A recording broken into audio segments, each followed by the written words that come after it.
Welcome to one of the most beautiful tourist locations in the world, Surfers Paradise, Australia. We're here for the Kart Grand Prix of Australia. Well, good on you, as they say down here in Australia. I'm Paul Page, and we're here with Juan Montoya and his second chance at wrapping up a championship. But it's a very tight fight indeed. And as a matter of fact, if Montoya and Franchitti finish where they start this race, they'll leave here in a dead tie, and the championship will go on to the last race of the season at California Speedway. But the real problem here is the track. It's quite a challenge, Parker. It is a challenge, Paul. It's narrow, it's bumpy, there are lots of manhole covers. It has a huge crown, and these chicanes, they're vicious. They have tall curbs. You make the slightest miscue, and you're in the fence. It puts a premium on driver conditioning, on mental concentration. Dario Franchitti, he's relaxed, he's poised, he's got Montoya in his crosshairs for the championship. And it was an absolutely phenomenal qualifying lap that gave Franchitti his second pole of the year, but more importantly, a very precious championship point. He now trails Montoya by 12, trying to keep his title hopes alive, and this is the next to the last race of the year. He was 1.3 seconds faster than Montoya. That's a huge difference, but also important the fact that he's had success in the street circuits, 2 wins and a pair of seconds. And his teammate, Paul Tracy, between Franchitti and Montoya. Could that be a blocking factor early in the competition? Let's go to Jan Beekes. Well, Gary, for Juan Montoya, he has not been a happy camper this weekend. He hasn't been able to find a balance in the car, in particular through the chicanes. If he gets aggressive and gets up over the curbs, the car slips and slides, he loses grip and lap time. Now, his engineer, Morris Nunn, has not been able to find the cause, and in fact has told Juan Montoya, don't use the curbs. We haven't been able to fix the problem.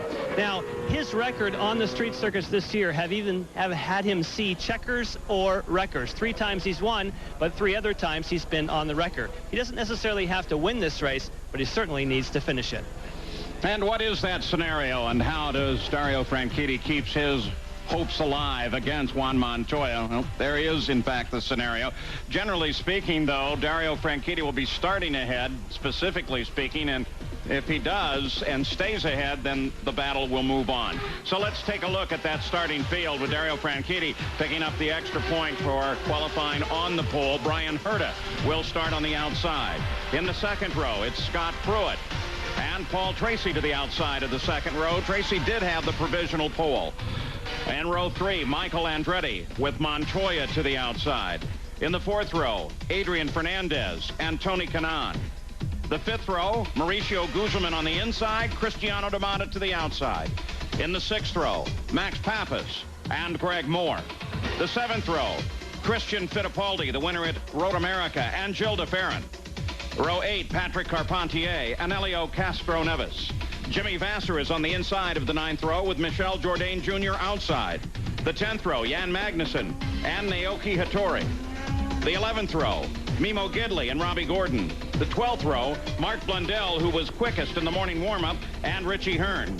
Row 13, Andrea Montermini and Al Unser Jr. And alone in the 14th row is Walter Salles. Now let's take a look at some of the onboard cameras for you. Richie Hearn looking right at you. Tony Kanaan, very strong this weekend, as he has been on the street courses all year long. There's Adrian Fernandez. There's Juan Montoya. We'll be keeping plenty of track of him, and Michael Andretti. Here's the way the track looks at Surfers. It's the second longest on the kart schedule. Top speeds 190 miles an hour, but the rest of the corners 45 to 65 miles an hour. They'll shift 38 times per lap. That's almost 2,500 times during this race. It's bumpy. It'll take a mechanical and physical toll. There's the long run down alongside the beach, and in this race, 65 laps. It's 2.8 miles around, as Parker suggested, and pit stops could come as late as the 15th lap for the first stop. Of course, that depending on the course condition and the yellow flags, full course yellow flags. The weather here has moved from cloudy to sunshine, back to cloudy again, and even some light moisture early in the morning, but the forecast is for a good afternoon for racing in Surfers Paradise, Australia. Franchitti, the pole sitter. There is Herta. They will come into formation as they come off of the final turn here. And, of course, the real key is back there with Montoya. It's difficult to pass here. What will he do to keep the car safe and to get up and get around and do battle with Franchitti. Remembering, too, that Paul Tracy sits between Franchitti and Montoya on the grid. That may help Barry Green's team and their fight for the championship. Now acceleration begins. Paul Tracy makes a move early on, trying to drop in behind. And the green flag comes out. Here we go. 2 races to go in the season, and they're running at Surfers very tight down here into the first set of corners. A chicane, everybody up on the curbs. Through safely thus far. Great start by Paul Tracy in the drivers' meeting. They didn't want to repeat at Houston. They said that if the left side got off before the right side, they'd throw the green. That's exactly what they did. Paul Tracy quickest after the first day of qualifying. He had to set out the second day. Great start for Team Green. Keep in mind, they've won 3 of the 6 street races in 1-2 formation. Phenomenal feat. Oh, Tony Kanaan tries to jam it down along the inside and battles with Gilles de Ferran. De Ferran on the inside now. And Cristiano D'Amata comes up alongside Tony Kanaan.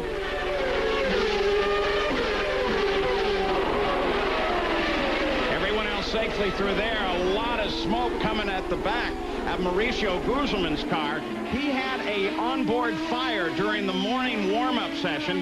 They got it put out and thought that they had everything fixed. Let's hope that that's just oil burn off on the header pipes.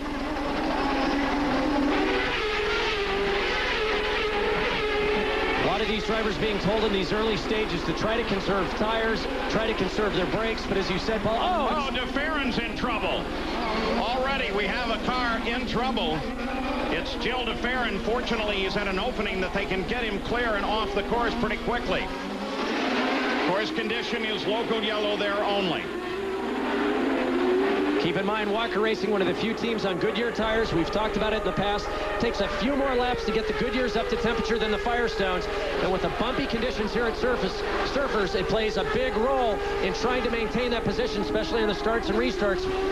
We could see how aggressive Gilles was at that start, and it just got away from him under braking here. Gets into the wall with the right front and then the right rear. Everybody else gets past clean. The first lap now complete. Dario Franchitti leads it. Look, view down on that very tight left-hander that brings them away from the beach and back toward the interior of Surfers Paradise. Gary Gerald, Mauricio Guzman, do they know what the problem is? Well, Mo is convinced that he has an oil leak. That's what he told the crew on the radio. I don't know if he's got instrumentation that would indicate that or not, but from the pits, that hadn't been confirmed. You saw it, however, there in the back of the screen as the field came through. There was an awful lot of smoke. Tony Kanaan darts out again. He's been the most active thus far as he tries to do battle with Greg Moore. Gilles de Ferran's problem, Jan Vikas. Well, according to radio communication, Gilles just called back to Derek Walker and said, I got on the brakes and the car turned right. And obviously we saw what happened. He's out. One of the problems with the street circuit, the huge crowd in the roads, it's very easy to fall off the center of the track. And as they came down into this section at turn number 8, I think that's exactly what happened. He got off camber on the backside when the car made a right-hand turn under braking. This section of the course turns them away from the beach, then back to the right, and actually on to the island where the pit straightaway is located and all of the pit suites. To make that swing onto the pit straight now. Scott Pruitt runs in second. 2 laps complete now. And he's staying right with Dario Franchitti. What a great run for this guy who's off to Winston Cup next year. The best qualifying position for Toyota to date, 3rd place. Scott also got a tremendous start with Paul Tracy jumping Brian Herta, and he's maintaining that 2nd place. Remember, he won this race back in 1997. He's always been very, very quick here, and here he is right at the front. A great run for Scott Pruitt and the Arcero Wells team. The rest of the field comes through. You get a glimpse of Juan Montoya. Montoya remains in 7th place, just ahead of Greg Moore. Now on board with Montoya. He's got quite a way to go, quite a distance to make up if, in fact, he wants to try and wrap a championship up here. But, of course, it's very, very early to try and make any moves at all on this difficult circuit. Mauricio Guzman's troubles, Gary? Well, we think that he's had to pull off. He called in on the radio that he thought something broke. Then he said, I've lost drive. So it could be gearbox or drivetrain related. Apparently, the day is done at a very early hour for Guzman, who started up top 10. Yeah, and with that excellent start, that's sad, sad news for Mauricio Guzman and the Pac West team. So it's Dario Franchitti that has led the first 2 laps at Surfers Paradise, Australia. Scott Pruitt runs in second. And Paul Tracy sits now in third. Back at Surfers Paradise, Australia, with an onboard fire, Christian Fittipaldi pulls it off the end of the course. This fire started while he was running down the previous straightaway. He recognized it was there and then drove into the runoff area so they could handle it properly. He did a good job there, and it's been a very disappointing weekend for Christian because he was so quick on the opening practice. They went backwards in qualifying. He got it all locked up trying to get this thing slowed down. I think he was probably putting oil out the back as well. Good bit of heads-up driving there by Christian to get it down to a safe place where there were fire marshals. Christian Fittipaldi was running in 11th at the time of this problem. This will be his first DNF of the year. Now, remember, several races he was not on the circuit owing to injuries suffered in a testing accident in St. Louis right after that great win at Road America. Here's his teammate, Michael Andretti. And here's what happened to Christian.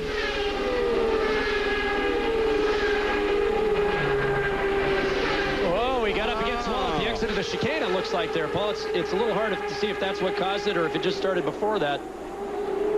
But keep in mind, he was still running for there's a whole group of drivers running for 5th place in the championship, and after missing as many races as he's missed, he's still in the hunt for one of those top 10 slots. But he's not going to pick up any points. Yeah, that was the fun part of the mid-season, was despite the fact that he was running, watching him continue in the top 5 of the championship. Remember, too, that his teammate, Michael Andretti, who currently runs 6th, is in a battle for 3rd place in the championship with Paul Tracy. And there's Michael. Sometimes. And keep in mind, 2 drivers, Adrian Fernandez, Christian Fittipaldi. Adrian missed 4 races because of his broken wrist from Detroit. Here's Christian Fittipaldi again, who had the big testing crash, which put him out for 5 races, still in contention for top 10 in the Series End Championship. I wonder if his problem wasn't that he already had some oil coming out of the engine, and then when he brushed the wall, that helped light it up and aggravate it and actually cause the brush. We'll find out when we talk to Christian. Back to Dario Franchitti. 4 laps complete. Franchitti leads Pruitt, Tracy, Herta, Andretti. Adrian Fernandez is 6th.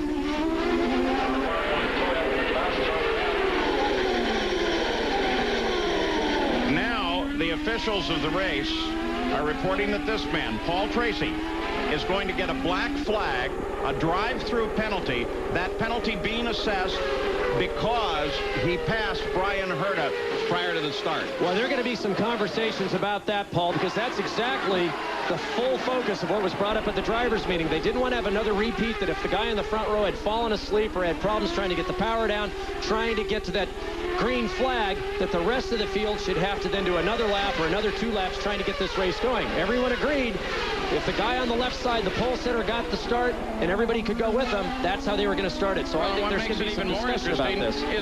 It was Brian Herta that brought the whole concept forward for everyone and saying, look, we shouldn't knock off a start just because somebody isn't there. I'm sure we're going to hear a little more conversation on that. Back with Michael Andretti, Montoya behind him. Well, here's a change. Now that whole thing is under review. They're going to withdraw the black flag for Paul Tracy and talk about it a little bit more. We'll go back and take a look at the start for you. Now watch Paul Tracy here. You can see Paul on the left side of the screen trying to ease his way up in between Pruitt and Herta. As they cross the green flag here, Tracy's clearly in front of Brian Herta, but I think the problem here is that Paul needed to stay behind Brian in his line. He switched lines, and I think that's where the controversy is. He needed to stay within his line behind Brian Herta. Yeah, it's not the simplistic call that it might have been on the start at Houston. Montoya trying to get his way around Michael Andretti with 6 laps complete, 65 the scheduled distance. Montoya has a shot at it. Wheel to wheel with Michael. On the outside, Paul. Oh! Unbelievable. Wow. He gets it done. How does he do that? Montoya, who has been truly struggling. Now Kanaan starts to work on Michael with the car most of the weekend. You have to ask what's going on with Michael. Maybe that's the problem, because look, Montoya is already gone well ahead. Well, Michael closes a bit under braking, but Cannon's definitely working on Michael. Well, and Greg Moore, look at him. He's had a great run thus far. Well, Michael may be slowing down just a little bit, but I think he just lost a lot of momentum coming out of that second chicane, allowed Tony to get a run on him. Michael defended the inside, regrouped, and now that they're cleanly onto the back straightaway, I think he's all right, although Tony's having a look down the inside. Other cars on the move. Elio Castroneves from 16th up to 12th. Greg Moore, 12th to 9th. Michel Jourdain, 18th to 13th. There's the start again.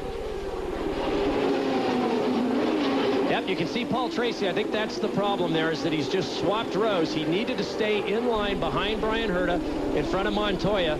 And as they come to the line, he has passed Brian Herta. You can see it right there. Jimmy Vasser's moved from 17th to 14th, and Robbie Gordon from 22nd to 17th. So the situation for Paul Tracy under review, but they are still considering the possibility of a black flag.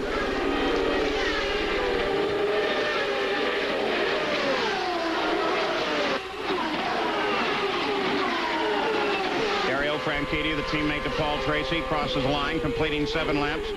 Tony Kanaan still working very hard on Michael Andretti. Jan Papis, what do you think about that on the start? Well, I think the key issue is that by the letter of the law with the rules, Paul Tracy could not do that.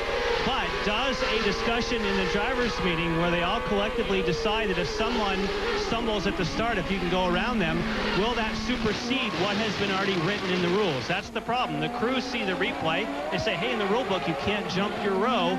They want Paul Tracy penalized. Man, that was a good lap. That was a good lap. And obviously, that's still under discussion. Which one takes precedence, the written rule or the discussions prior to the race? Well, that's a good point. It actually, I guess the discussions, if accepted, become sort of a supplemental regulation to the whole thing. But it almost seems like in today's world of litigation and close parsing of phrases, that maybe you want them to read back exactly what you're talking about as the new supplemental change. It was not issued as a supplemental. It was just a discussion in which they decided, okay, that's the way we're going to handle it. Andrea Martin, quick spin. They're going to get him started again. Kart safety team gives him a push. Off he goes. With 7 laps in the books, we've got 7 cars in the 1-minute 30-second bracket. Franchitti, Pruitt, Tracy. Of course, Montoya, as you would expect. And then Castroneves, Jourdain, and Vasser. Everybody else in the 137, 138 second bracket range. Adrian Fernandez runs in 5th. Hoping for a good result this weekend as well, but at the front, Dario Franchitti still doing everything he needs to stay alive in the championship fight at Australia.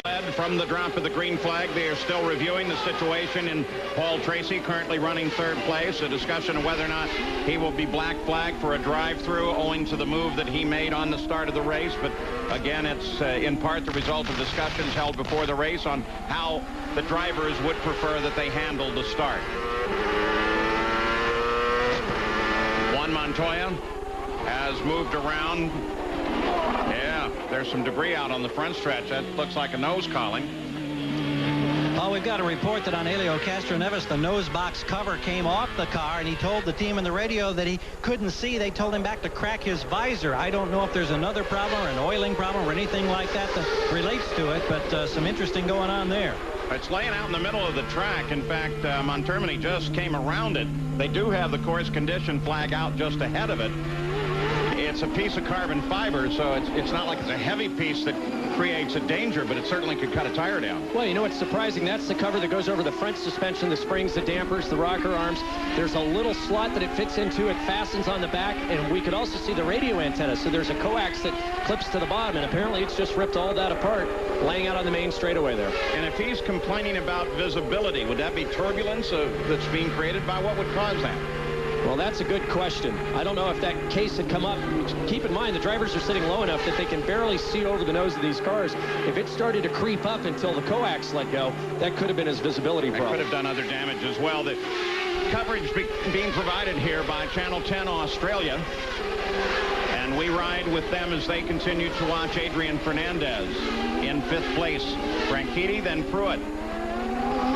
What we're paying most attention now is that target car sitting right behind Fernandez because Montoya is trying to clip off yet another position. Here's the front of the field. Pruitt's still hanging on pretty good. That's the battle of the power plants. All right, the Paul Tracy situation. He still sits in third, still under review. Gary Gerald, what do you think? Dennis Swan just came running up to talk with Tony Cicali and Barry Green. We got a radio transmission that there was a violation. A drive-through penalty may be ensured. The lobbying continues. I don't know if that's the final definition or not. We are told now there will be a black flag for Paul Tracy. Huge. I'm not even sure how to address that one because certainly my understanding was that could happen. It's the switching from side to side that I'm sure cemented his fate. So Paul Tracy will abandon third place. He sees the black flag for the first time now as he flashes over the line. His teammate Dario Franchitti is still the leader. 11 laps are complete. Scott Pruitt is running second. The best place to get your ESPN's coverage of the CART Grand Prix of Australia is brought to you by FedEx, proud sponsor of the FedEx Championship Series. And by Ford Outfitters, no boundaries.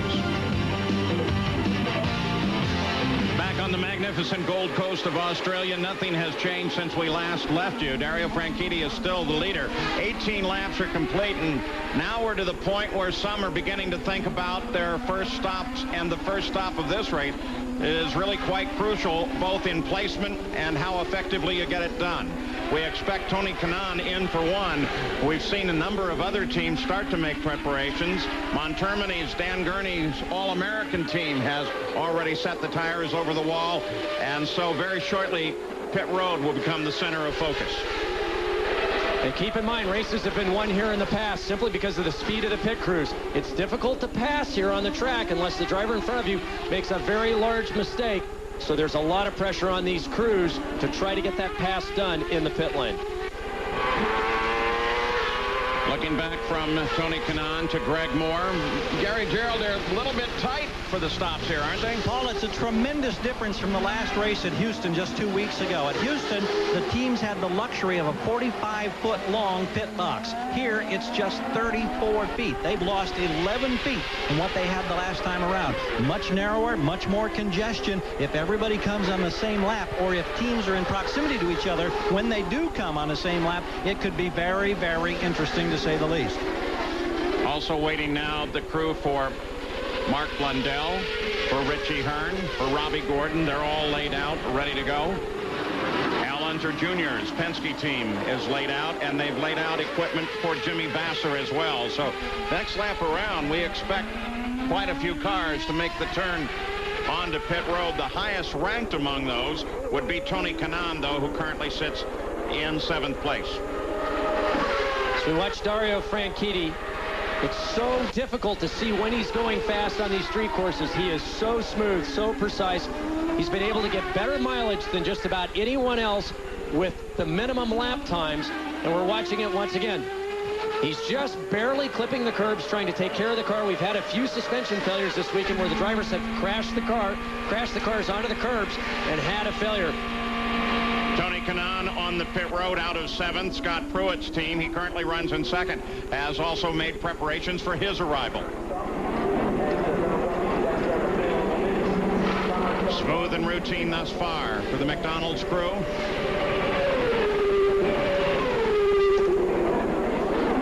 And that's a drive-through for Tony. Waiting, Dario Franchitti should be in on the next lap. We have no information on Montoya and their plans. Scott Pruitt certainly will be in from 2nd place at the end of this lap. Robbie Gordon completes his stop. Mark Blundell completes his. Vasser is away. Richie Hearn. 50 miles an hour, the speed limit here on a curved pit straightaway. Montoya has chosen the absolute last pit at pit out. And for the second time this year, split to a different pit than where Jimmy Vasser has established their campground. So they have done that, not because of any problem within the team, but according to Chip Ganassi, so that they give Montoya every chance possible. Dario Franchitti, leader of the race on the 21st lap, hits the pit road. Gary? And Paul, he is 3 pit boxes behind where Montoya is. Here's the team in action. They know that a single mistake in this situation could conceivably cost them a shot at the PPG Cup and the championship. No changes from engineer Don Halliday on this car, waiting for the fueling to be complete. He's rolling in 13.3 seconds on my watch. Everything looked flawless. Jan Beekes. And Gary, for Scott Pruitt, he was in and out in 13.1, a little bit slower, but he actually got his work done because he's in an earlier pit. Michael Andretti gets away. Cristiano D'Amata and Elio Castroneves both in the pits. Looked like Castroneves was cocked a little sideways and a bit away from the fuel hose when he came in, Parker. It actually was a great crossing. They had to hold Scott Pruitt just an instant. As Cristiano crossed, they put Cristiano in his pit box sideways. Car into the barrier, one of the players' cars from Team Forsyth. The broken wheel for Patrick Carpentier.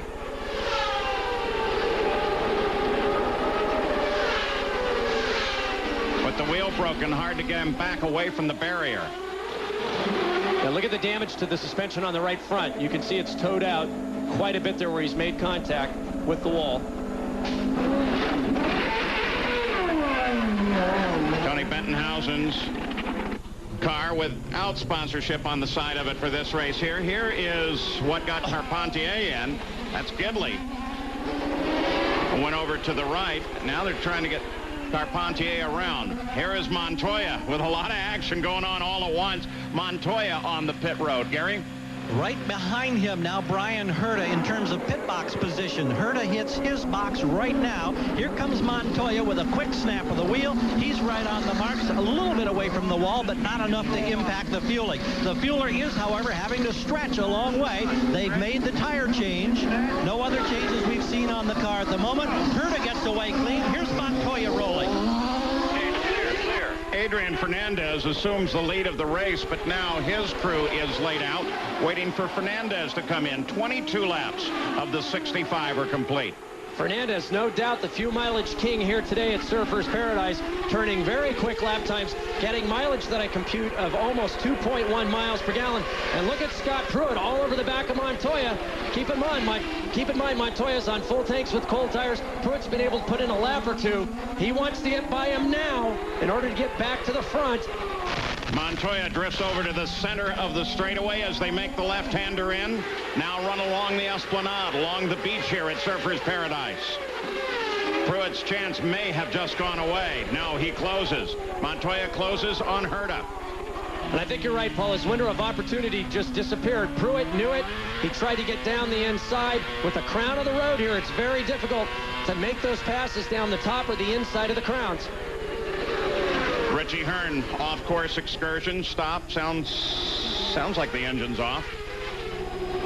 So with 22 laps complete, Al Unser Jr. slows down. Every time you think that something else is going to go smooth, somebody else has a problem. Let's go to Gary Gerald. Watching the crew now for Patrick Racing, work for Adrian Fernandez. Been tremendously focused this weekend. Admits that this has been the toughest test for his injured right wrist. It's very sore, but he's had great fuel mileage. We'll see if he can put it to his advantage now with a 14-second stop. And he was able to extend that stop 3 laps over the people that came in first. That could play huge dividends for this Pat Patrick Racing team. If he catches the next stop, extends it up to 6 laps from the guys that came in early and catches the yellow just right. You can see he's come out just in front of Brian Herta. He's got to drive extremely hard to try to keep Herta behind him here. Oh, Herta almost catches him.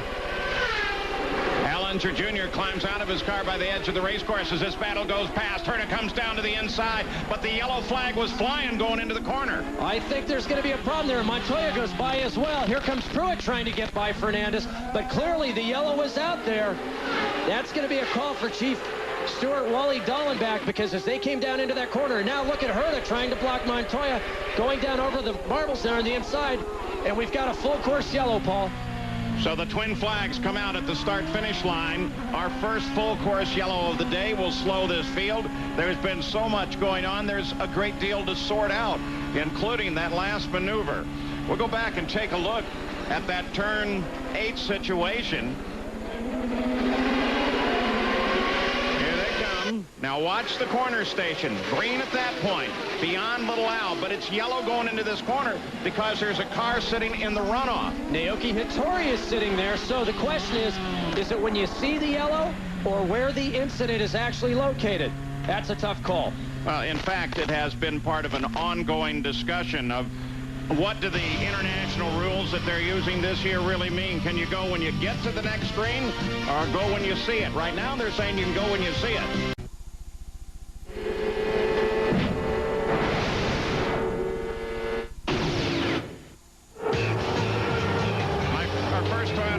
Focuses on the strong finishes of Team Green this season. In Toronto, the dual capped their first 1-2 finish.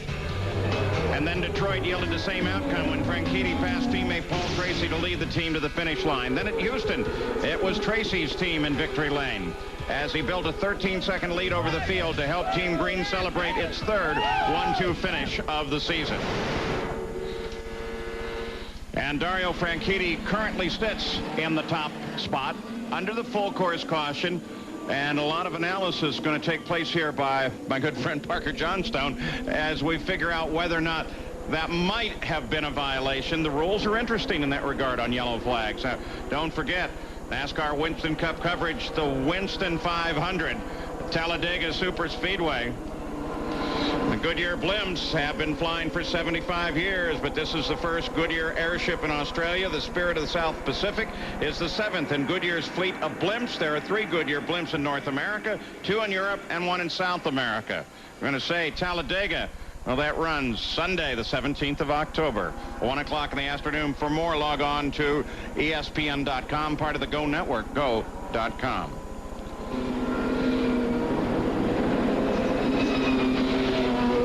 Richie Hearn, you saw him in the runoff.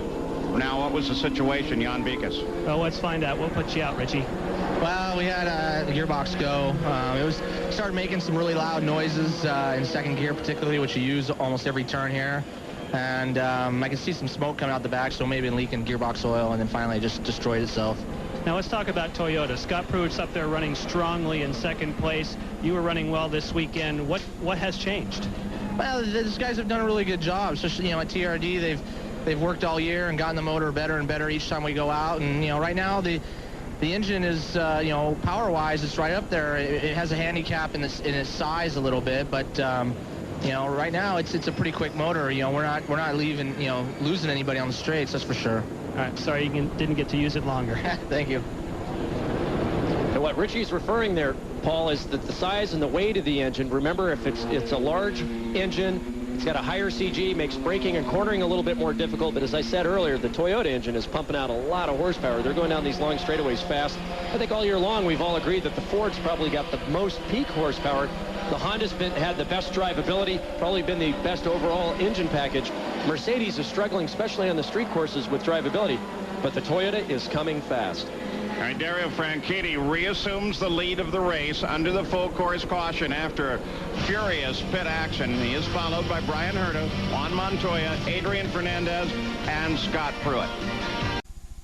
It's been a full weekend of activities and festivities here in Surfers Paradise on Australia's Gold Coast, one of the Australian Air Force FA-18 Hornets, part of the air show here.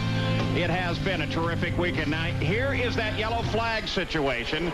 And, Parker, this may give us a better idea to decide what really happened. Well, you can see the green that came out that cleared the Al Unser Jr. incident. But see, as they come down, that pass is completed at that yellow flag station, which is just a little too late. I don't think he quite had it done. And we're hearing now that race control is saying that Brian Herta has to move back behind 40, which he has done now. Otherwise, he would have been black flag. So I think they've got this sorted out.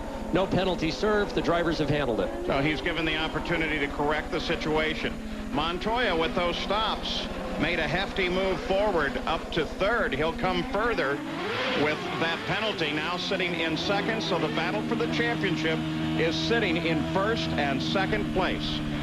And we've also had some winners and losers here. Pruitt went from 2nd to 5th. You saw the passes that happened on the track. Curtis moved back. Montoya, as you said, has come up. And as we look down, Robbie Gordon, specifically 17th to 13th, they short-fueled the car, trying to gain some positions. Also, Blundell, a big move, 20th up to 16th place. Now race control is radioing the teams. They want Montoya for this restart lined up behind Adrian Fernandez. Now they change it.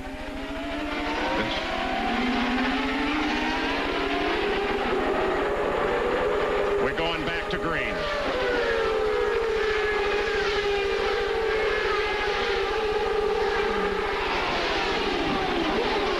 The other big winner there, of course, was Paul Tracy. He's just there going through the chicane. He came in 10th, went out in 7th, led by Tony Cotman. They have consistently had some of the fastest pit stops all year long.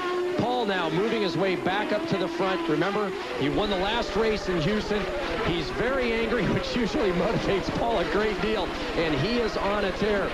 That first stop, he was getting great mileage, taking good care of his tires, and we're going to see him back up here, I think, in the top 5 in no time at all. Parker, we've got complications, however, for Paul Tracy during the yellow. Just confirmed with Barry Green that they do have some type of a turbocharger problem on the car. I says, is there any magical several quick cars cure? off. Vassar, Blundell, you saw him on Termini. Sorry, Gary. This might necessitate another full course caution. They're in a That's in the same place position. we saw that last yellow when Hattori was closer to the bottom of the screen there on that runoff road. It's the same thing we've seen in the past.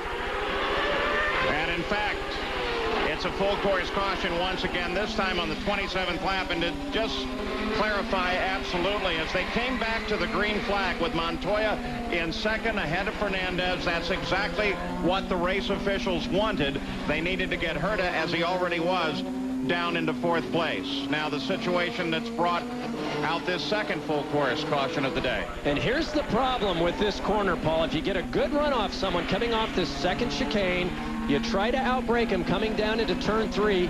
As I've mentioned several times now, the crown of the road is very steep. You pull to the inside to try to outbrake them. The car can bottom because that crown is so steep. The wheels lock up. You can't get slowed down as much as you like. And what you find is an incident just like this. Now you can't get turned or stopped. There's no place for the guy on the outside to go. He's trying to make it into the corner. And unless he takes the escape road, both of you end up in the fence. Let's take a look at it and see what happened to Mark Blundell and Jimmy Vassar.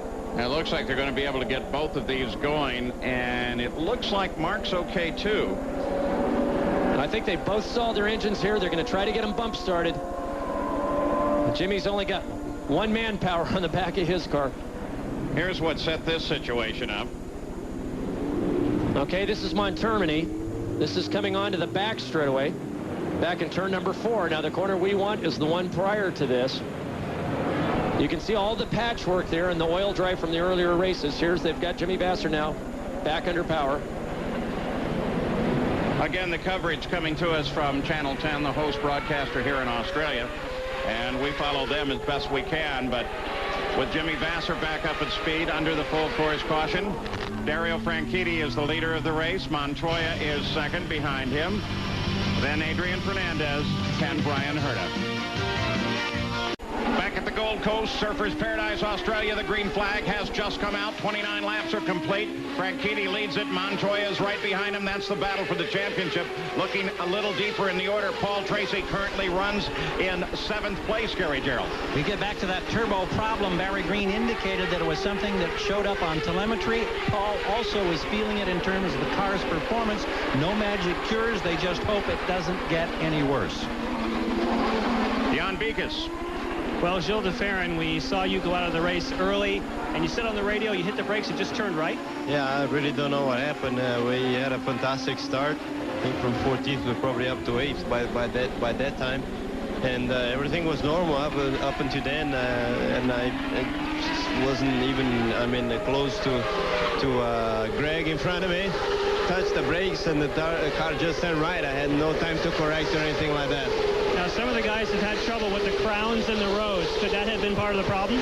Yeah, I mean, we know that there is crown and there is bumpy there, and we've been going around there since practice, and I didn't have a problem. I know where the crown is, a little bit more to the left. It's quite a bumpy there, but one of the things that conceivably could have happened is because first lap the car is heavy, the rear pressures, tire pressures are low, as the car could have bottomed out and locked up the rear end. But I'm really a little bit at a loss to explain it right now. All right, we'll see you in Fontana. Thanks. Okay, thank you. Tony Kanaan got around Greg Moore. You saw that. Here's the interval to 2 at the top of the order, first and second. Here comes third place Fernandez. Brian Herta with Scott Pruitt all over the rear wing of his car. Back to the front. And remember, this is the battle for the championship. Frankitti's job is to try to stay ahead of Montoya the entire run. Montoya needs to not only get past Franchitti, he needs something else to happen to put Franchitti at least 2 or 3 positions back. And as we watch these two cars, watch how well Franchitti's car handles the curbs. As soon as Montoya gets up on the curbs, the car is greatly disturbed, throws them offline. Also notice on some of these shots how quickly Franchitti's car points into the corner. It transitions very, very quickly, whereas Montoya is having to throw the car into the corner. Use those quick reflexes and hand-eye coordination in order to try to catch the ensuing crash. I've watched him all weekend long. He's probably crashed 200 times here, Paul. He's just not hit anything. And here's Franchitti, just silky smooth. On some of these shots, you'll be able to see the difference here. Gary Gerald, on that first round of stops, you had the opportunity to watch both Montoya and Franchitti. What's their tire situation? Talking with the Firestone engineers and Joe Barbieri, he was saying that for Franchitti, and I think this relates exactly to what Parker was just saying about driving style. He said there was exceptional rear tire wear for Franchitti, but Montoya's rears were, he said, at least 90% used up. Many of the teams reporting that they'd lost all real function of the rear tires as they ran the last few laps before the first stop. So clearly the change in driving, or the difference in driving styles, reflected in the tire wear when they came in and made the first change for new rubber. And in this case, the use of the word exceptional, Gary, meaning really good. Exactly. Exceptional meaning very, very good tire wear. Many more laps apparently were still left, but of course Franchitti needed fuel. And Franchitti is incredibly smooth.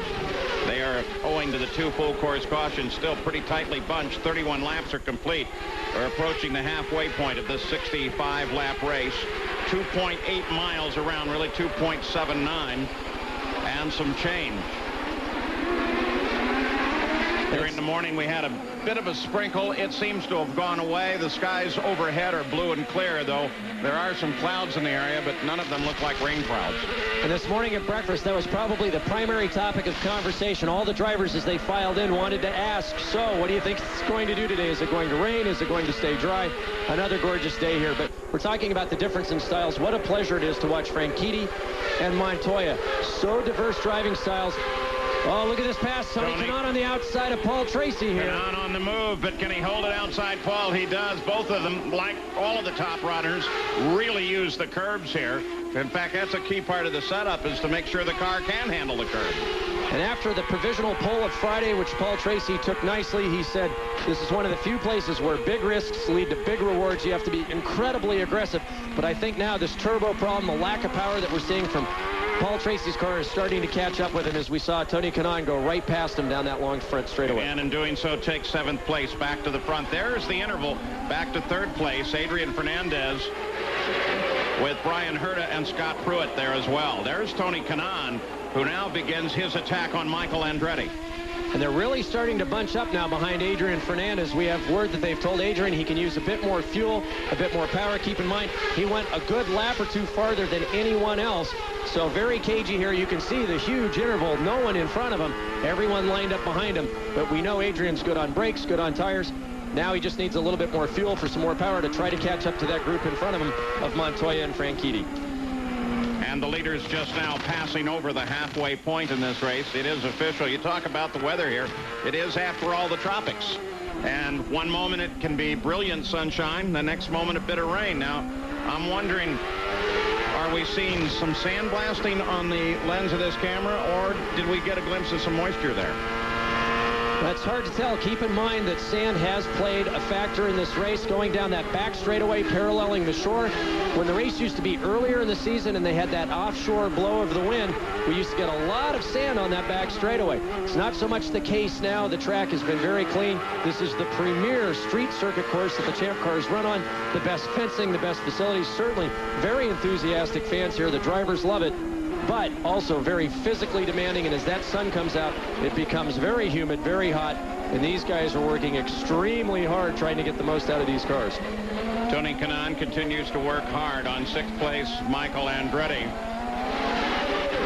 And Dario Franchitti, as they go over the halfway point, will pick up another point for leading the most laps in this race.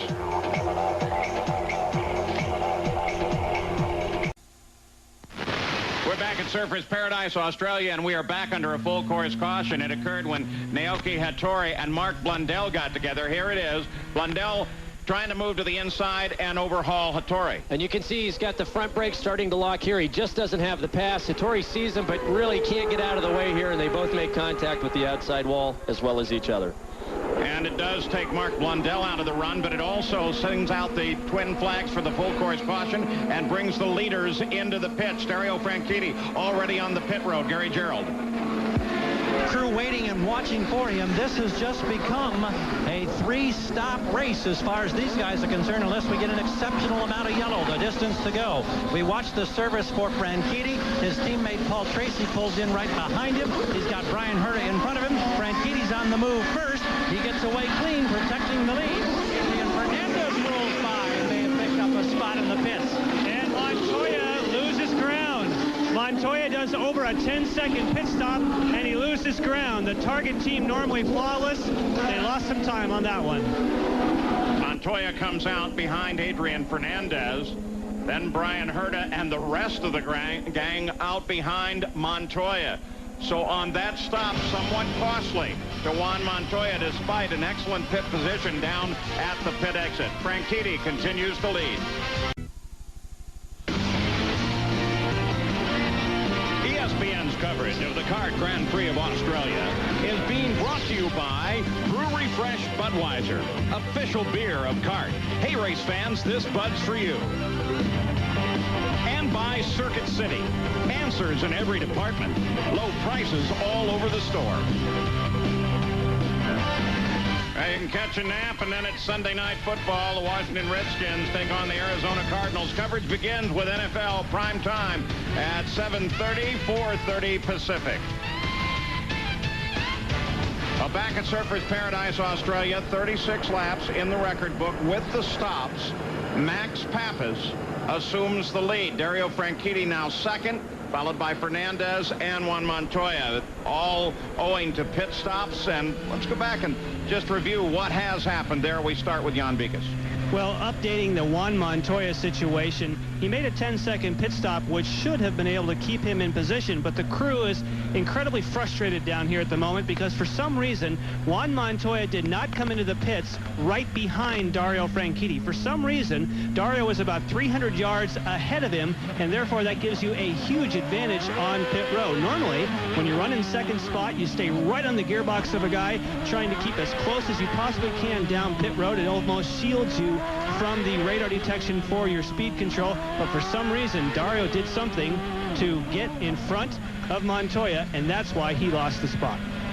And sometimes when those full course yellows come out, you'll lay back a little bit, let the tires cool down, maybe have a conversation with your pits, and I think that maybe Dario caught Juan Montoya by surprise by ducking into the pits. He had dropped back too far, and as Jan just said, boy, that cost him a lot of positions, and maybe, who knows, if this comes down to the end of the year, the championship itself. As we show you the race recap, Jimmy Vasser has been moved to the back for the pit speed violation. Oh, look at the dirt and debris on the back of Max Papis' car. Michel Jourdain Jr. is also issued a penalty running over a hose while on his pit stop. 36 complete. The course, for the most part, clear of debris from Mark Blundell's car. And we should be going back to full chat racing here shortly. Paul Tracy was also able to pick up a spot on that last stop. He's now up to 8th place. He swapped places with Tony Kanaan. And as we look through, Robbie Gordon, they made a short fill on our first stop, which jumped him up a bunch of places. They did a full fill on that stop, but now Robbie runs in 13th spot. Great pit strategy from that team. The Max is going to bring the field back to the green flag. Green flag is out. Here we go again. Start of the 37th lap. Good start for Papis. Fernandez right stuck there with Franchitti. Montoya right behind Fernandez.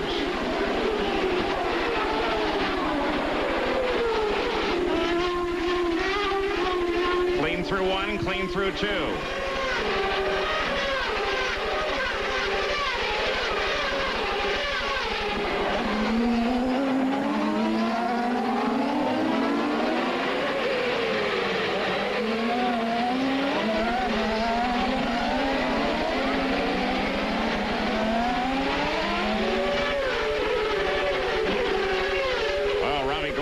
Pitches the back end as he comes off of that corner. Max Papis now begins to pull away. Remember, though, last pitted on the 21st lap. Wonder how that sequence is going to make a difference as we go to the end. Well, there's some interesting strategy here. Max Papis can't get more than 7, 8, or 9 laps farther before he'll have to come into the pits. But then he'd be back on sequence for the end. This might be some brilliant pit strategy. Don't forget, only 2 races ago, Max had his first podium finish of his kart career, a third at Laguna Seca. He finished 4th at Houston. He's definitely on a roll, very confident. He's very happy with the Rahal team. This might be some very, very good strategy for Team Rahal and Max Papis. Well, in Bobby Rahal, when you want to talk somebody who can figure out how to get cars to the end of the race and play the game, he's a master at it. Keep in mind, the rest of these cars now will have to come in about lap 57 or so. That'll only leave 8 laps to the end. They'll only short fill their tanks. I can guess that they won't put new tires on, but at that point, Max Papis would be on a roll. Yeah, it would make for some very interesting strategy if we ran green to the end at this point. That works. It'll be a whole new top 10 list for the Letterman show. Letterman, of course, being a part owner, along with Bobby Rahal of the team. Cristiano D'Amata moves inside Tracy. We can see Paul's drop back there again. I can only guess that his lack of turbo boost is really hindering him down these long straightaways. Paul obviously driving very, very hard. He's only done a few laps this week, and one of them good enough for the pole on Friday. He sat out Saturday because he damaged his car in the morning practice session. But very determined young man, and obviously at the top of his game since the beginning of his kart career. One of the best seasons I've ever seen him drive. Tony Kanaan working hard on Michael Andretti for 7. But what about Tracy on Papis? Well, I was told by a Honda representative that where Paul Tracy is having problems is the low end of the power band. The turbo actually overheats, and that gives him problem on the low end. So if you can't get off the corners well, that will slow you all the way down the straightaway itself. That's got to be tough. Not just tough, frustrating for a Charger like Tracy.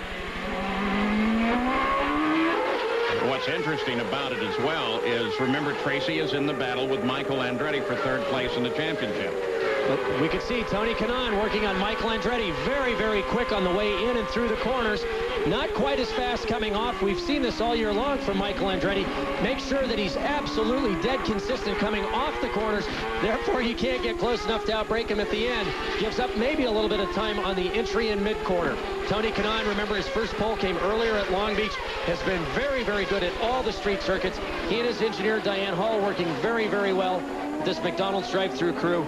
Tony looking for a way past Michael Andretti. Catching Michael's one thing. Passing them, unless you're Juan Montoya, is very, very difficult. We had a nice dinner the other night with Michael Andretti. His son Marco is here with him. And it was kind of fun, though, from time to time. Look at Kanaan trying to dart alongside Andretti. He's up almost alongside. Andretti gets through the corner.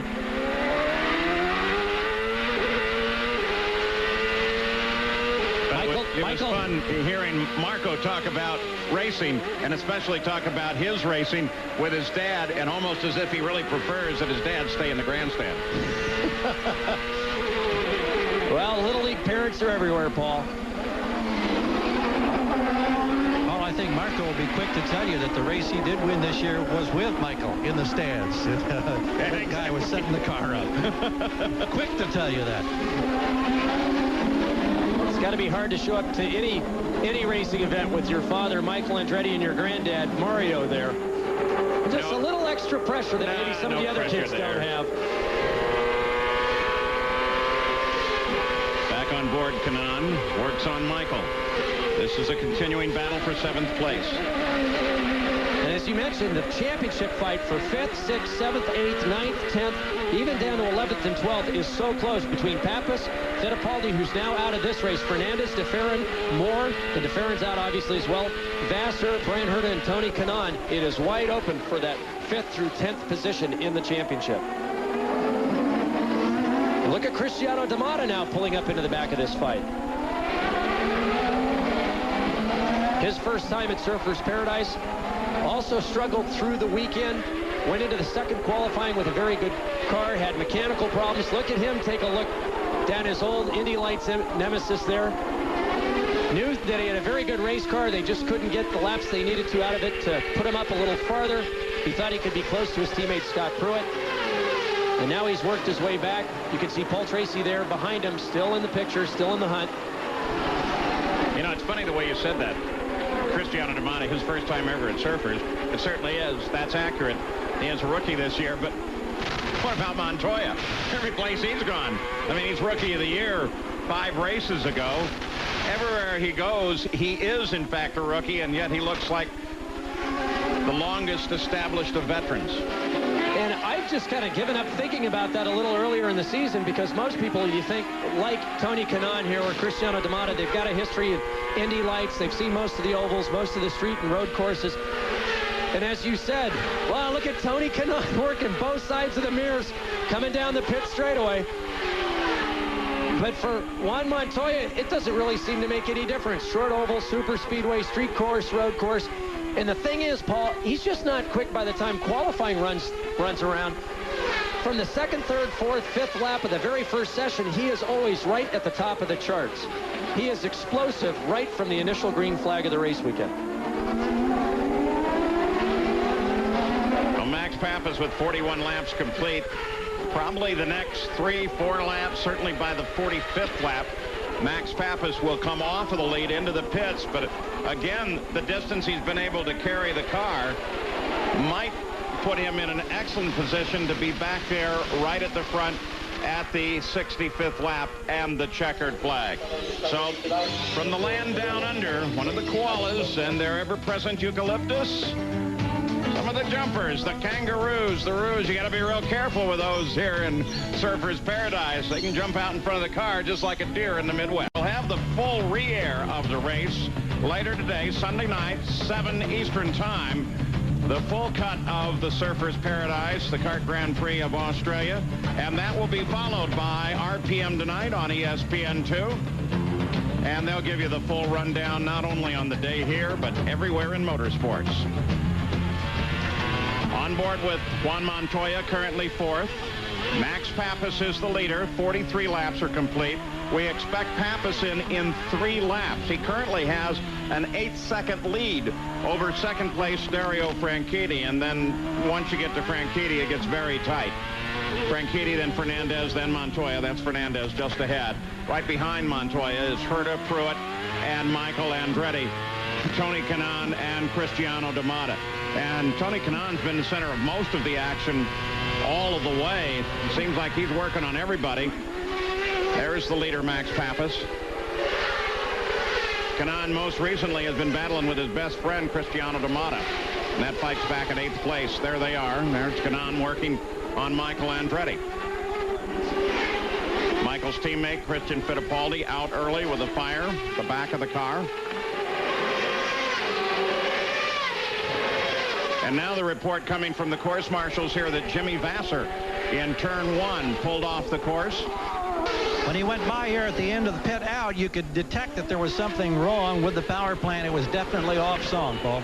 Yeah, some smoke at the back of the car as Jimmy Vassar climbs out. On another less than satisfactory weekend for Jimmy. And historically, what happens at this race is as we get towards the final laps, gearboxes, engines, driving mistakes all of a sudden come to the forefront. All heck breaks loose, and there's a huge shuffling in the order. Just look at the amount of oil, as you pointed out before, on Max Papis's car. Look at that rear wing.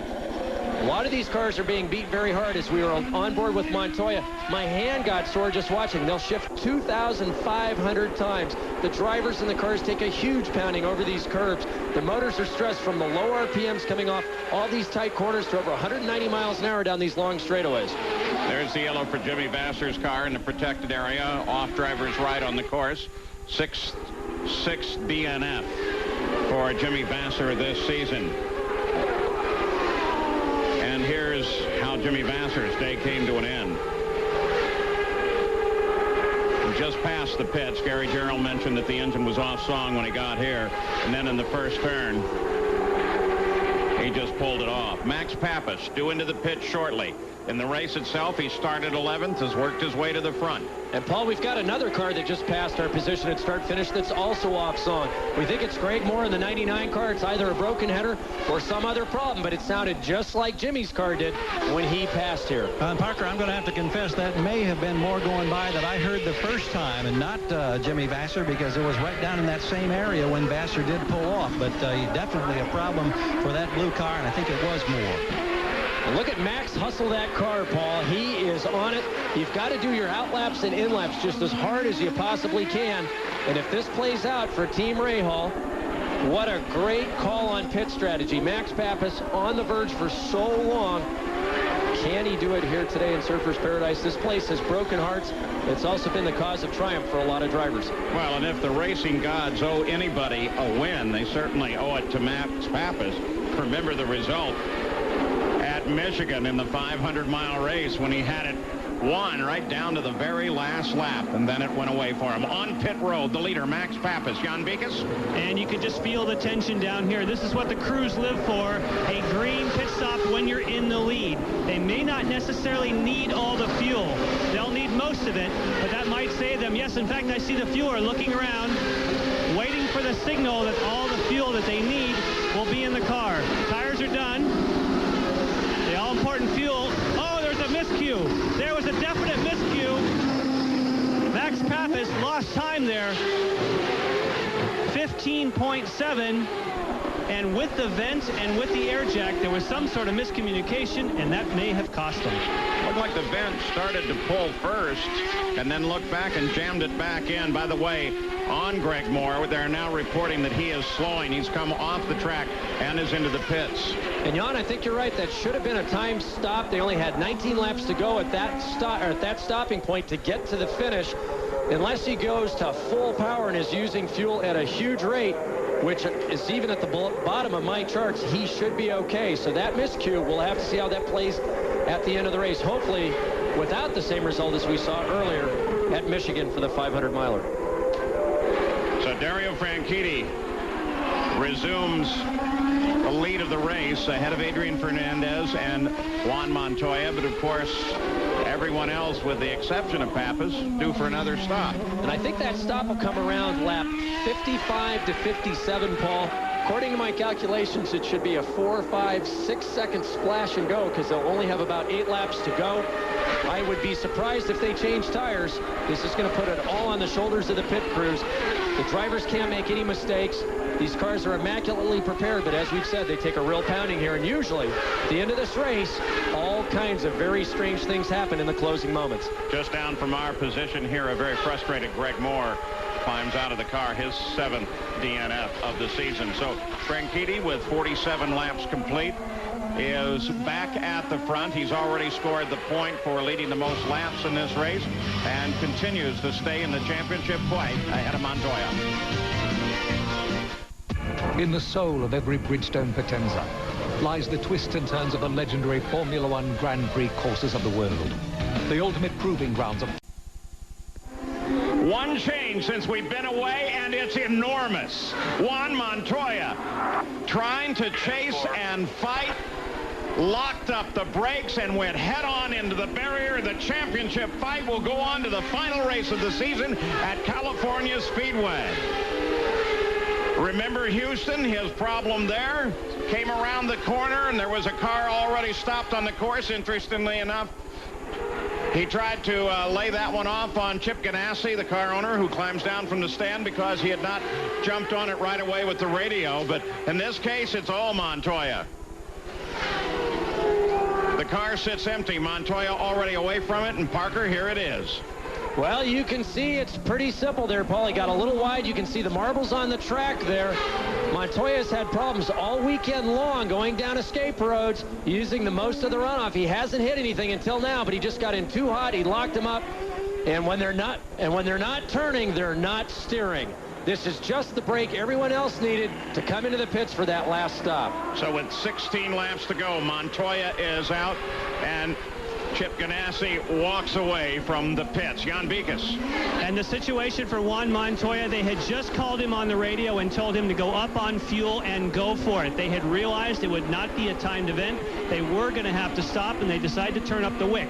Unfortunately, that wick went up too fast too soon, and we saw the result.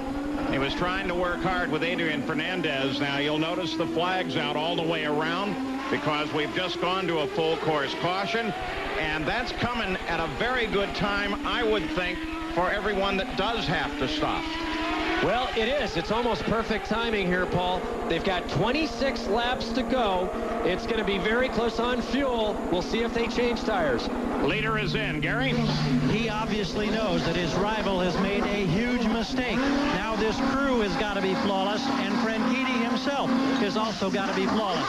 Service, routine, new rubber, lots of fuel. He's gone way ahead of anybody else. Terrific stop. And for Adrian Fernandez, he also had a clean stop. I don't think he's going to be able to catch Franchitti, but he may be able to keep his position. Brian Herta gets away. Tracy really lights him up despite the 50-mile-an-hour speed limit, and he gets back into the fight. But Dario Franchitti, with 15 laps to go, maintains his lead as his rival in the championship battle falls by the wayside, nose of the car. Today's coverage on ESPN of the Kart Grand Prix of Australia has been brought to you by Firestone, America's tire since 1900. By FedEx, proud sponsor of the FedEx Championship Series. And by Craftsman, a line of 1,800 hand tools made in America, guaranteed forever, only at Sears. For the second time this season, Montoya has had a chance to wrap up a championship, and both times he's blown it. This time into the barrier head on while he was trying to get around Adrian Fernandez. And that brings us to our Toyota Spotlight, focusing on the roller coaster season for Juan Montoya and his work on temporary circuits. He won his third ever kart race at Long Beach and conquered the rain-soaked runways in Cleveland. At Vancouver, he once again fought off the elements to take the checkered flag, but the rookie did take some lumps on the temporary circuits. At Toronto, he made contact with Michel Jourdain Jr., ending the day early. And then at Detroit, Helio Castroneves sent Montoya into the wall because of a confusion on the track over a restart. At Houston, miscommunication with his team under yellow resulted in this accident. With Castroneves for Montoya, the temporary street circuits have been feast or famine. He was hoping he would not starve this evening, but he may. 5th DNF for the year, 4 of them involving crashes. Here's the points the way they are now. Montoya will finish, if they finish this way, with Dario at 205 to 200. Paul, this day has had a little of everything for everyone. I'm so surprised watching the maturity that he has demonstrated all year. These past 2 races, it seems like Montoya is now having trouble handling the pressure. But when we came into Houston, we saw how relaxed he was. He thought he was going to get it sewn up there.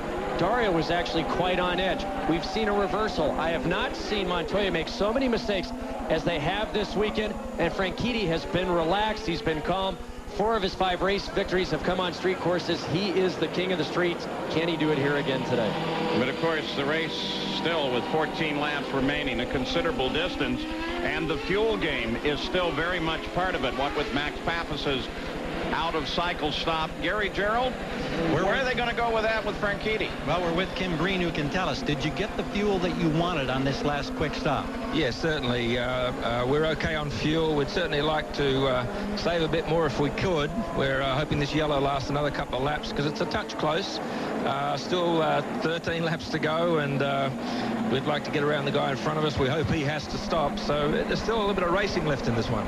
Yeah, when you see a situation where you're #1 contender for this championship, now assuring that it's going to go to the final race of the year, there has to be elation here. But is there any problem trying to control that elation and make sure that you take nothing for granted?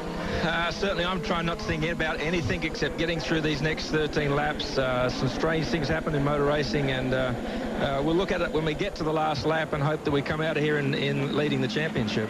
Nerves on edge down here with Team Green. Thank you, Kim. Let's go to Jan. Well, for Adrian Fernandez, they got all the fuel that they needed and said fuel will not be a concern for the end of the race, but they have another concern. Adrian said just before pitting, he thought that the engine sounded a little bit different than it had done prior. According to the telemetry, the Ford power plant is fine, according to Patrick Racing, but they have a bit of concern and are wondering what might happen when we go back to green. And we should be going back to green very shortly. Currently, it's Jan Magnussen that is at the front of the field. 52 laps complete, 13 laps remain, and the battle for the win is still on. Back at Surfers Paradise, still under full course caution. The Goodyear blimp is one of the most famous corporate icons in the world. The airship, the Spirit of the South Pacific, is the 7th in Goodyear's fleet of blimps. There are 3 Goodyear blimps in North America, 2 in Europe, and 1 in South America. Well, Jan Magnussen is leading the field. He'll take them back to the green flag, but Jan Papis, he's not going to be able to take them all the way to the finish. No, he's not going to be able to unless for some reason there was a whole lot of yellow. Right now they say they cannot make it. They would have to pit on lap 61. And we are going to stay with you to the checkered flag, with the exception of a lengthy full course caution, as they come back with 13 laps remaining. Magnussen, can you imagine how he feels, Parker, sitting in the front of that mess? Well, but imagine he's got Franchitti and Papis behind him, and Papis had turned a lap prior to this yellow a half a second quicker than anybody else in the field. He's going to have his mirrors full. Green flag, we're back to racing. Franchitti tries to make his move early and put Magnussen between him and Max Papis. He gets it done.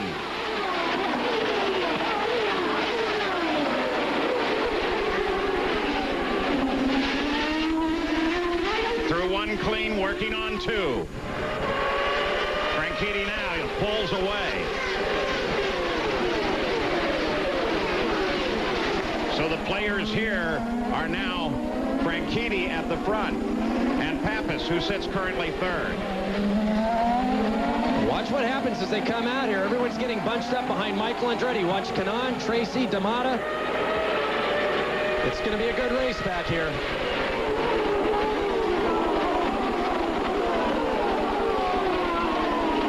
Three laps complete. Expect Magnussen out of the order there right after the 60th, 61st lap.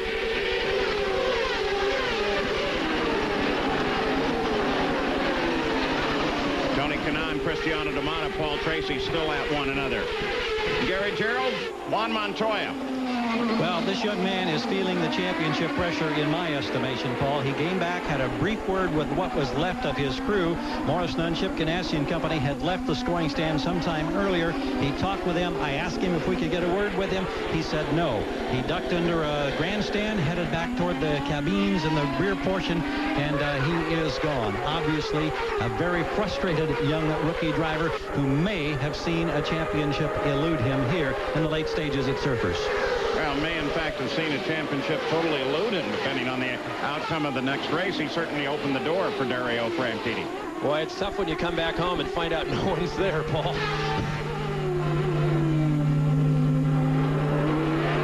On board Fernandez.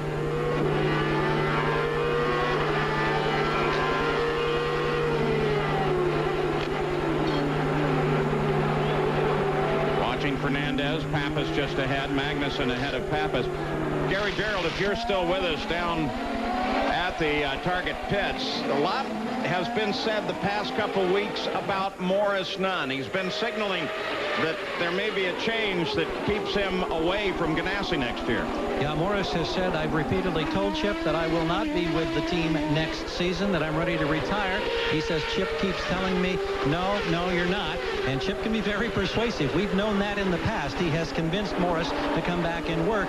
And Morris gets a lot of credit from Juan and from everybody in this team for what he comes up with in terms of engineering setups. But right now he says, no, I won't be with this team next year. He says, I may just be playing golf. He said, also, there have been some casual conversations about running other operations, but he said, I will only do that if all the championship necessary funding for a championship is there up front to start the season. On the other hand, Chip has really got a lot of depth within his team. While Morris would be missed, there's still a lot of good workers there. Oh, it's a tremendously deep team, and obviously you don't win 3 consecutive championships and challenge for a 4th straight unless you've got terrific manpower and organization all the way through. Chip Ganassi is hugely competitive.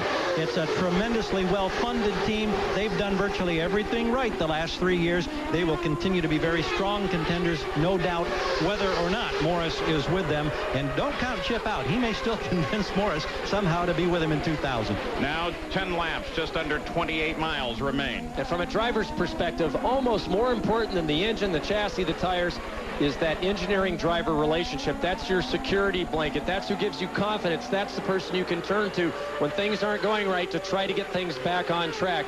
And for Juan Montoya, even though brashly confident, very, very talented, losing Mo Nunn would be indeed a huge loss to this young driver's career. Franchitti's not able really to get away from them, including get away from Magnussen. He's given that car a good ride. Of course, he's a little bit lighter. He should be into the pits within 6 laps. And that'll turn the battle into 1st place Franchitti, followed by 2nd place Papis, and 3rd place Fernandez. That, too, though, can change if something happens relative to full course yellow. Though you don't imagine Pat Patrick, the owner of Magnussen's car, ever wanting to give up track position, so he's going to run that car until it has to come into the pits. Absolutely, because you don't know if they can get the right brake, but still, no matter what happens, they will lose track position with this group, certainly. Dario Franchitti slowly pulling away now. The only car in the 1-minute 30-second bracket range. In fact, he went into the low 136-second bracket range. Everybody else now trying to pull up with him. Now it's 1.7 seconds between Franchitti and Magnussen.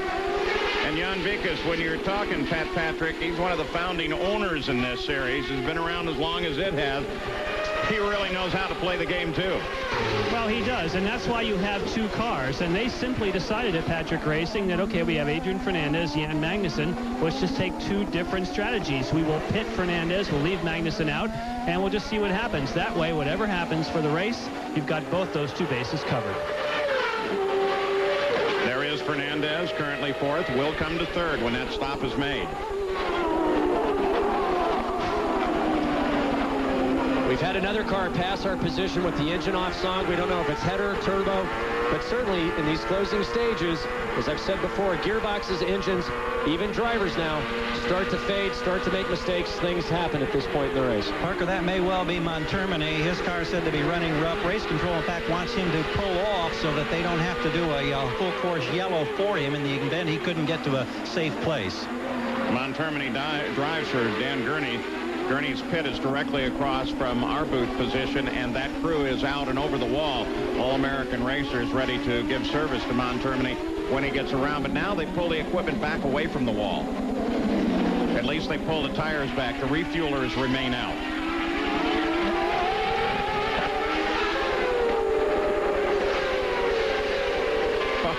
Tony Kanaan and Michael.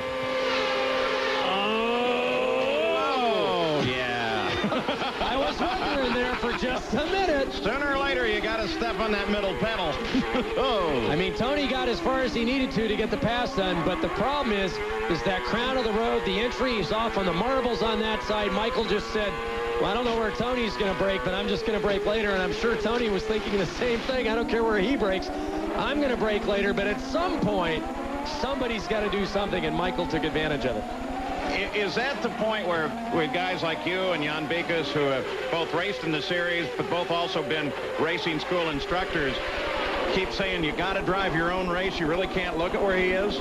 Well, you do to a certain point. I mean, you want to go as deep and then a little bit deeper. I mean, probably the most brilliant pass I've ever seen was around Michael Andretti when Zanardi did it at Toronto year before last, because what he did is he put on the brakes the same time Michael did. Michael then backed off, and then he let go of the brakes and rolled farther into the corner and got the pass done.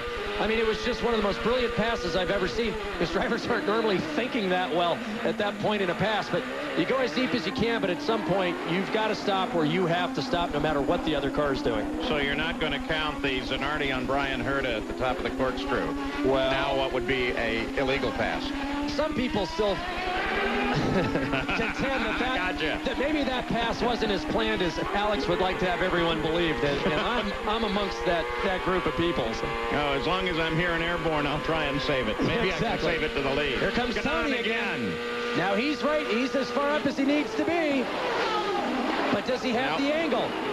Not there. Michael's playing fair. He's letting Tony come all the way up along the inside, but the problem is you've got to turn back to the left there. He just doesn't have the angle. Michael's leaving him looking at nothing but curbing and grass, and Tony just can't get far enough in front to muscle Michael back out of the way to get back on the racing line. Michael is somebody that you can trust on the course. Don't forget, after our coverage here, Sports Center will be up next. And they'll get you up to date on everything other than the world of racing.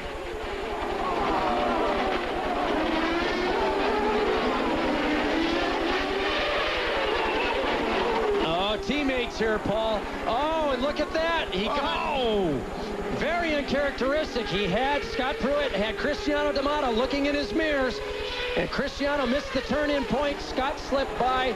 He lost momentum and allowed Robbie and also Walter Solis to go by him. Yeah, that's Solis in that silver and blue, number 16, and Tony Bentonhausen's car. And look at Robbie Gordon. Whoa. Pruitt locks him up. Robbie Gordon's right there. He's got the momentum. He'll take advantage of that if he can.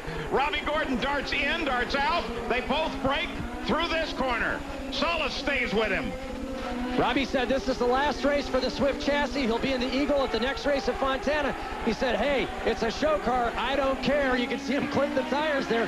Walter Solis just playing it nice and cool, laying back a little bit, waiting for these two guys to get in trouble. Great bit of racing there. Unbelievable. And can you believe they are fighting this hard for 9th place? 6 laps remain in the run. Franchitti's still the leader. Magnussen still in second. We had a report from Cristiano D'Amato that he was having problems with his brakes, which would explain the problem there. But still, I think Scott Pruitt just caught him looking at the wrong time. Montermini did bring Dan Gurney's Eagle into the pits, and then they retired the car. Montermini out. Was in 15th at the time. Robbie Gordon trying to get another charge on Scott Pruitt.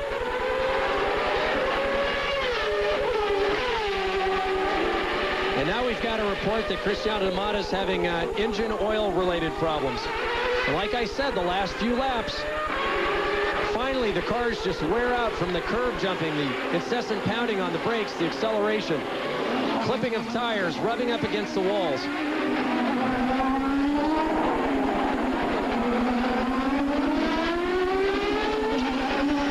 Papis finds himself in an interesting situation here with 6 remaining. He's behind Magnussen. He certainly knows that Magnussen's going to have to pull off and pit, but still he's got to race him because he can't let Franchitti get too far away. And according to Jan earlier, we should see Magnussen come in on this next lap. They were planning about lap 61.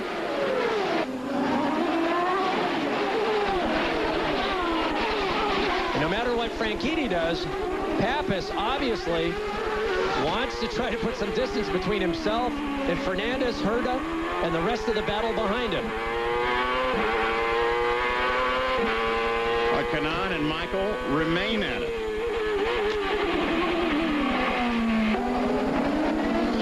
Normally you would think that that traffic ahead may affect it, but that's pretty quick company. The whole thing is now beginning to collapse at the front and tighten up. Gidley, of course, marshals are reporting has a small fire at the back of his car. There he is. There's the fire. He should be able to get that off course safely. 5 laps to go now. Franchitti still leads. If the Patrick game plan is played out, Magnussen should stop at the end of this lap and refuel the car. And right on time here at Surfers Paradise, the radio communications between the drivers and the pit crews are lighting up. with drivers reporting oil pressure lights, oil temperature alarms, having problems with the gearboxes now. Lots of chatter on the radios. Surfers Paradise is doling out its punishment with only 5 laps to go. A lot of the drivers now worried as to whether they can make it or not. Just saw the interval between Dario Franchitti and second place Magnussen, who keeps out after coming across the line at the 61st lap. Good stop then at the end of this one. We saw on the front of Magnussen's helmet there the indication of how much oil is being sprayed onto this racetrack. The front of his helmet is absolutely covered. But notice, Dario Franchitti, the Scottish flag on the top of his helmet, the Italian flag on the side. Look how clean his car is, Paul. It's nice when you're the leader. And there is Gidley. They finally got him off the edge of the course, and they're hosing down the back of the car where he had that small fire. 20 has been told that they will come in. He's told to come in. That's Magnussen at the end of the lap, as predicted. Now reports that there is some smoke showing at the back of Cristiano D'Amato's car. Remember, he had fallen back, and Parker had speculated of a problem in the engine department.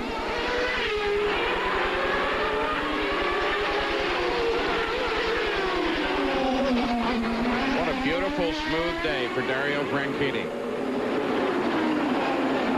He and his engineer, Don Halliday, have worked so well together this year. And I think really the success of Team Cool Green has come from Tony Sacali and Paul Tracy working together with Halliday and Dario Franchitti. It's one of the only driver groupings, Paul, that have looked at each other's telemetry data extensively, have combined their driving styles to get the most out of their cars and themselves at these various venues.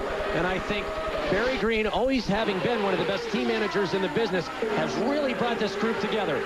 Magnussen makes his stop. Jan. Yeah, and Magnussen will bring it to a stop, and of course the crew will work absolutely as fast as they can. It won't take very much fuel, but he's going to lose a lot of ground out on the racetrack itself. By my watch, just a little under 5 seconds, but the key here is slowing down on pit road. He'll lose lots of spots. And there were only 18 seconds separating the leader and the 10th place car as Magnussen came into the pits. Don't forget, Sports Center is coming up next. We have 3 laps to go. Franchitti is still the leader, but now Papis moves to second. Fernandez comes up to third. Then Herta and Andretti. For Max Papis, he would ascend another stair on the podium. Second place would be his best finish yet in the CART FedEx Series. And look at Paul Tracy. Yeah, look at all the potential that's sitting there. Herta, Andretti, Kanaan, Tracy, all right together, and all for position. And remember that Tracy and Andretti battle for third in the points.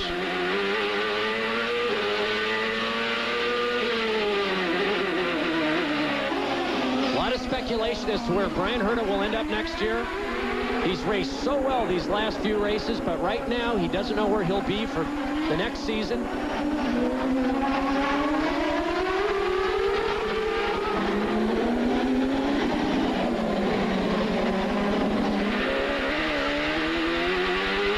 Talked about it all weekend long. Really, the only thing we know for sure is that Team Green is absolutely locked solid on their equipment package, their drivers, their engineers. Kanaan's going to give it a shot again on Michael Andretti, and again, it doesn't work.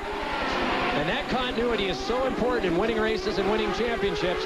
Tony Kanaan, Paul, he just doesn't get the angle he needs. Obviously, he's coming onto the long pit straightaway, getting a good run on Michael. He just can't get the angle he needs to get the pass done going into that first chicane. Well, and he's got to be real careful, because at the end of the straightaway, he's sitting there with Paul Tracy right behind him. Tracy may be given a little way off the corner owing to his turbo problem, though it doesn't seem like it now. Kanaan surely, while he attacks Michael, has to try to protect against Tracy.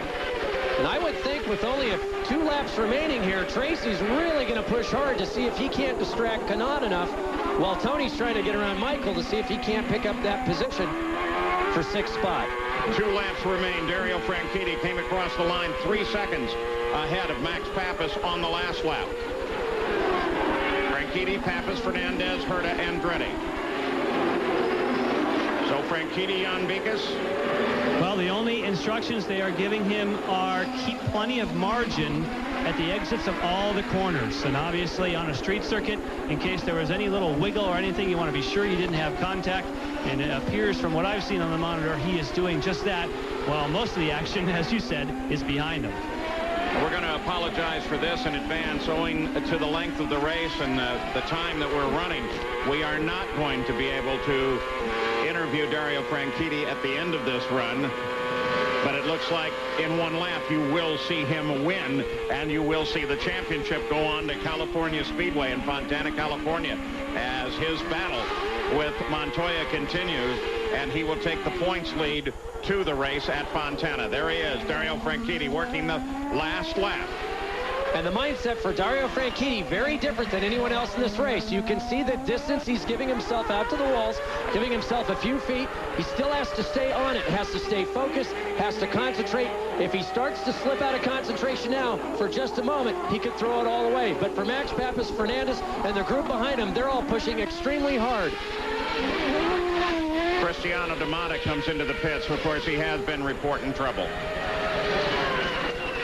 Paul Tracy will remain, if he remains in position, in third place in his ongoing battle with Michael Andretti in the points. But Dario Franchitti, who this year the Scotsman has proven to be the master of the temporary street circuits, and this is as tough as they come.